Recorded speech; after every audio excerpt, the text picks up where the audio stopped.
ನಮಸ್ಕಾರ ವೀಕ್ಷಕರೇ, ನಮನ ಕರಾವಳಿ ಯೂಟ್ಯೂಬ್ ಚಾನಲ್ಗೆ ಸುಸ್ವಾಗತ. ವೀಕ್ಷಕರೇ, ಇಂದಿನ ಸಂಚಿಕೆಯಲ್ಲಿ ಕಾಸರಗೋಡಿನ ಬಗ್ಗೆ ನನಗೆ ತಿಳಿದ ಒಂದಷ್ಟು ವಿಚಾರವನ್ನು ನಿಮಗೆ ತಿಳಿಸುವ ಪ್ರಯತ್ನವನ್ನು ಮಾಡುತ್ತೇನೆ. ಅದಕ್ಕೂ ಮುನ್ನ ನಮ್ಮ ವಿಡಿಯೋಗಳು ಇಷ್ಟವಾಗಿದ್ದಲ್ಲಿ ಹಾಗೂ ನೀವು ಕೂಡ ಕರಾವಳಿಯವರಾಗಿದ್ದಲ್ಲಿ ನಮ್ಮ ಚಾನೆಲನ್ನು ಲೈಕ್ ಮಾಡಿ, ಹಾಗೆ ನಿಮ್ಮ ಸ್ನೇಹಿತರಿಗೆ ಶೇರ್ ಮಾಡಿ ಮತ್ತು ನಾವು ಹಾಕಿದ ಎಲ್ಲ ವಿಡಿಯೋಗಳು ನಿಮ್ಮನ್ನು ತಲುಪಲು ನಮ್ಮ ಚಾನೆಲನ್ನು ಸಬ್ಸ್ಕ್ರೈಬ್ ಮಾಡಿ, ಹಾಗೆ ಬೆಲ್ ಬಟನ್ ಪ್ರೆಸ್ ಮಾಡಿ.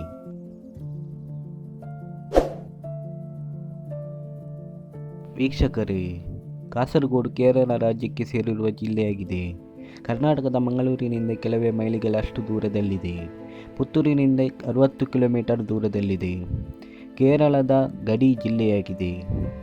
ಯಕ್ಷಗಾನ, ಕನ್ನಡ ಸಾಹಿತ್ಯ ಸಂಸ್ಕೃತಿಗಳನ್ನು ಇಲ್ಲಿ ಕಾಣಬಹುದು. ರಾಷ್ಟ್ರಕವಿ ಗೋವಿಂದ ಪೈ, ಕಯ್ಯಾರ ಕಿಞ್ಞಣ್ಣರೈ ಮುಂತಾದ ಕನ್ನಡ ಕವಿಗಳು ಇಲ್ಲಿಗೆ ಸೇರಿದವರು. ವೀಕ್ಷಕರೇ, ಇಲ್ಲಿ ಸಂಶೋಧಕರನ್ನು ಕೂಡ ಕಾಣಬಹುದು. ದಕ್ಷಿಣ ಕನ್ನಡ ಜಿಲ್ಲೆಯನ್ನು ಬಾಚಿ ತಬ್ಬಿಕೊಂಡಂತಿದೆ ಕಾಸರಗೋಡು.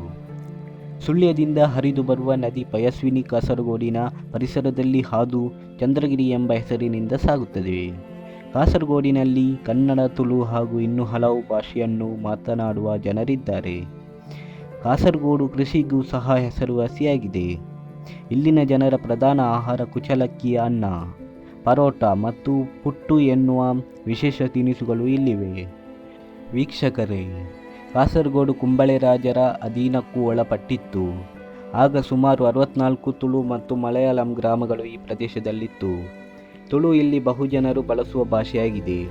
ಇಲ್ಲಿ ತುಳು ಮಾತನಾಡುವ ಜನ ಹೆಚ್ಚಿನ ಸಂಖ್ಯೆಯಲ್ಲಿ ಇರುವುದರಿಂದ ಉಡುಪಿ ಜಿಲ್ಲೆಯ ತೆಂಕು ಭಾಗ ಹಾಗೂ ದಕ್ಷಿಣ ಕನ್ನಡ ಜಿಲ್ಲೆಯ ಮತ್ತು ಕೇರಳ ರಾಜ್ಯದ ಕಾಸರಗೋಡು ಜಿಲ್ಲೆಯ ಬಡಗು ಭಾಗವನ್ನು ಒಟ್ಟಾಗಿ ತುಳುನಾಡು ಎಂದು ಕರೆಯುತ್ತಾರೆ.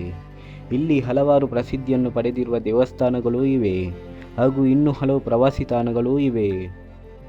ವೀಕ್ಷಕರೇ, ಇದಿಷ್ಟು ಕಾಸರಗೋಡಿನ ಬಗ್ಗೆ ಮಾಹಿತಿ. ಇನ್ನೂ ಯಾವುದೇ ವಿಷಯವನ್ನು ತಿಳಿಸುವವರಿದ್ದಲ್ಲಿ ಕಾಮೆಂಟ್ ಮಾಡಿ. ಧನ್ಯವಾದಗಳು.